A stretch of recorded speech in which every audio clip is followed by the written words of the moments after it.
Okay, I promised you that I would wear my hat sideways, so there you go. So this is another way.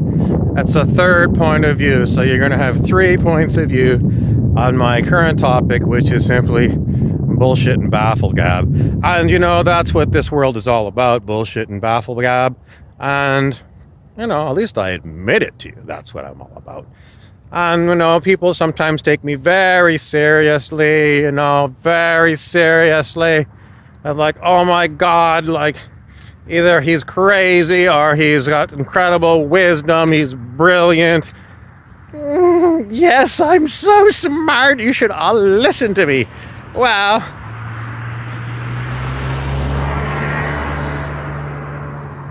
it's a pregnant pause. I simply look at what I've got. And what I can do with it.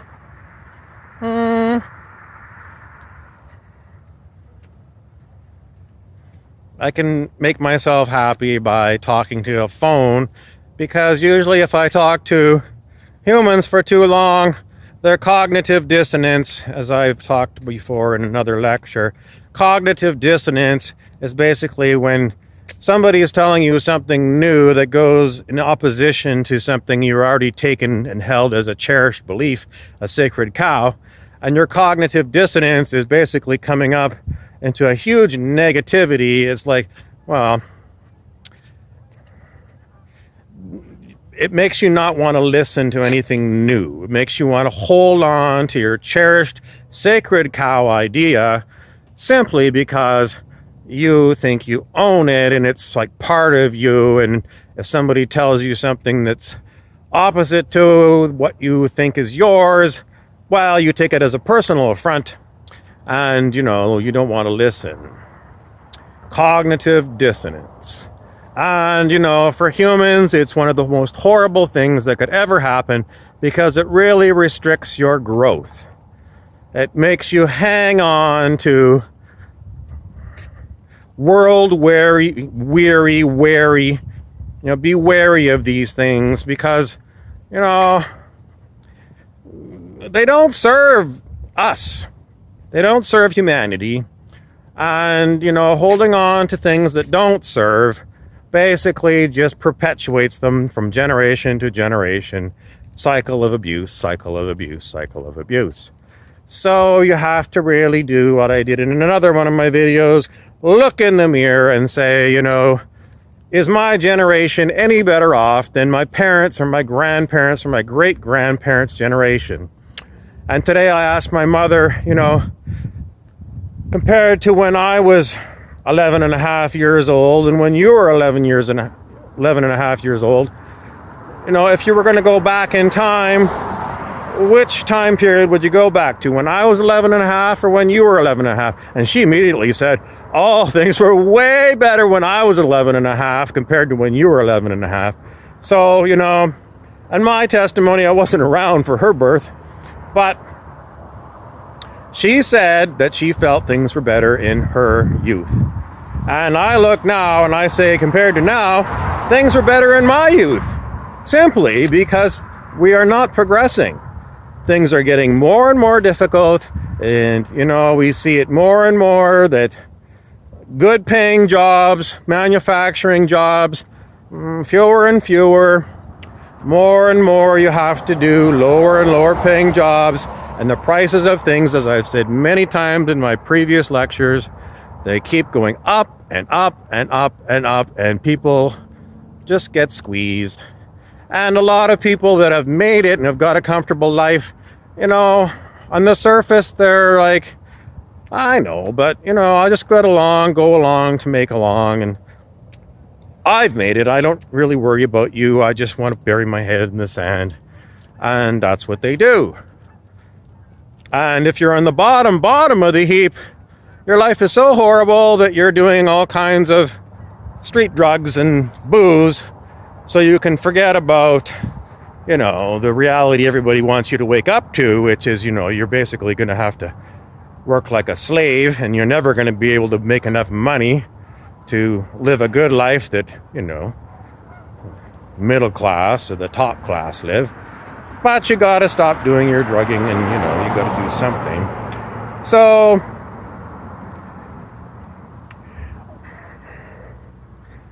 So that's the state of life right now in this world for people. And people wonder, why are you so angry? My sister said, you seem hateful and angry. Well, I look around, and these are the facts that I keep coming back to time and again. Time and again, I see so many people in my own town that they're broken people. They're broken people, they're traumatized, they're abused. And, there aren't enough clinics for all these people. And, what they treat you with is more drugs. That is not a solution to the economic problems that we have on a society that values profiteering and greed over cherishing each individual that is on the planet. And that doesn't seem to be changing. Lip service. The old people go to their churches and they say, it's all about people, and then the ones that are still working are still charging high prices.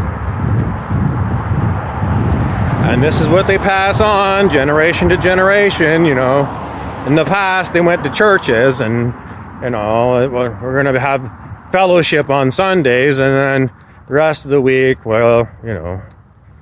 it's a different mindset. People go from the church mindset of brotherhood, and then the next day they go back to, you're my client and this is business. So I'm not thinking of you as a cherished relative. I am thinking of you as somebody that I want to get all of your money, because that's what they teach in business school. It's like, don't leave any dimes on the table. You take them all. That is your job, profiteering. You charge what the market will bear, is one of the things that they say in profiteering school, business school. So that is why profits are maxed out. They have calculations that are, maximize profit, which means charge it more than you possibly can, to the point where people won't pay any more than back it off a little bit, and that's a good number. How is that cherishing anybody? That is simply greed. Greed in action. And, I hear myself repeating, but people want to know why I'm angry. Well, I'm not angry so much, but, what other emotional kind of state could you call it when you see things that aren't changing and that are hurtful to people? What are you going to do about it, Mr. Burrows?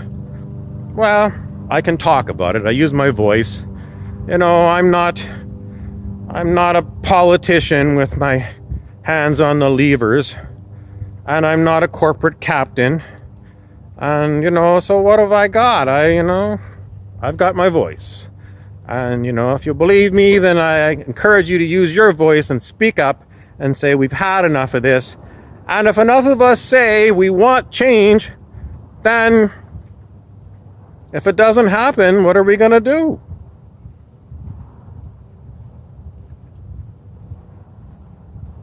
The old Alvin Lee song, 10 years after, is, I want to change the world, but I don't know how. So I leave it up to you. Well, I'm not leaving it totally up to you. I'm here, but, one man is an island, and I need Turtle Island. I need, basically what the native North Americans called Turtle Island was North America. I need the people.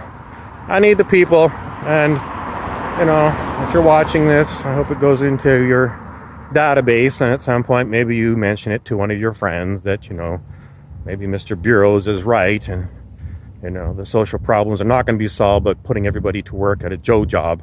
We need to start cherishing these people, dealing with the trauma that they've gone through in their lives. And everyone's gone through trauma, and some people have gone through so much more trauma than average. It's just, one horror after another. That's the end of this lecture. Thank you very much.